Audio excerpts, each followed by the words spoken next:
Hello and welcome friends, कैसे आप लोग। उम्मीद है आप सब ठीक होंगे। आज हम आपको सिखाएंगे कि इनकम टैक्स कैसे ऑनलाइन भरते एकदम क्विकली। सबसे पहले जो है आप जाइए, आपका इनकम टैक्स अकाउंट लॉगिन कीजिए। वहाँ पे आप जब यहाँ पे ई फाइलिंग पे क्लिक करेंगे तो आपको यहाँ पे दिखेगा ई पे टैक्स पे क्लिक कीजिए। वो क्लिक करने के बाद आपको ऐसा स्क्रीन दिखेगा। ये स्क्रीन देखने के बाद है ना, आप यहाँ पे क्लिक कीजिए न्यू पेमेंट। जब आप न्यू पेमेंट पे क्लिक करेंगे तो आपको ये सारे ऑप्शंस दिखेंगे जो अभी आपको दिख रहे हैं। अब जो है आप इसमें यहाँ पे क्लिक कीजिए इनकम टैक्स, प्रोसीड करने के बाद साल सिलेक्ट कीजिए, कौन से साल का आपको पे करना है। मुझे जो है वो 23-24 का पे करना है, तो मैं यहाँ पे जाऊँगा। यहाँ पे जाने के बाद में मैं यहाँ पे सिलेक्ट करूँगा self assessment tax. Self assessment tax मतलब हमने ही हिसाब लगाया कि हमको कितना पे करने आ रहा है।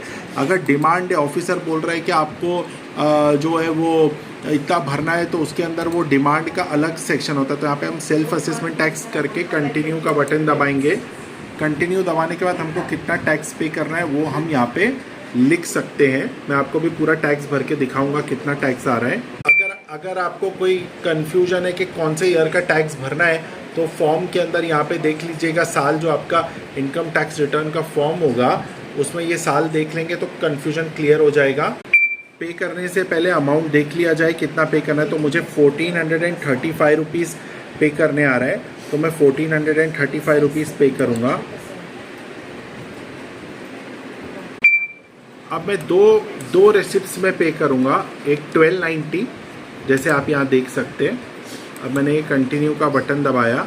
अब यहाँ पर मुझे बैंक की डिटेल्स पूछ रहा है कि मुझे नेट बैंकिंग से पे करना है, डेबिट कार्ड से, bank counter, RTGS, payment gateway. क्योंकि मुझे जीपे से पे करना है तो मैं यहाँ क्लिक करूँगा।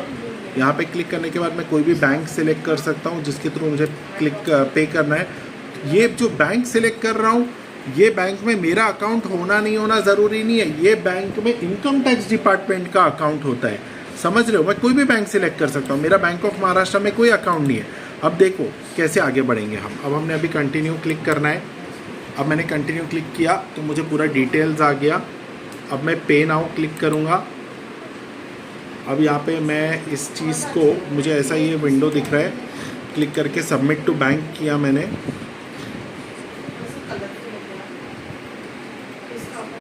अब मुझे ये ऑप्शन दिख रहा है चूज़ योर पेमेंट, तो मैं यूपीआई क्लिक करूँगा। यूपीआई क्लिक करने के बाद मुझे यहाँ पे गूगल पे क्लिक करूँगा। गूगल पे क्लिक किया तो मेरे को ऑप्शन है मैं अपना यूपीआई आईडी लिख सकता हूँ यहाँ पे। तो मैं अपना यूपीआई आईडी लिखूँगा यहाँ पे।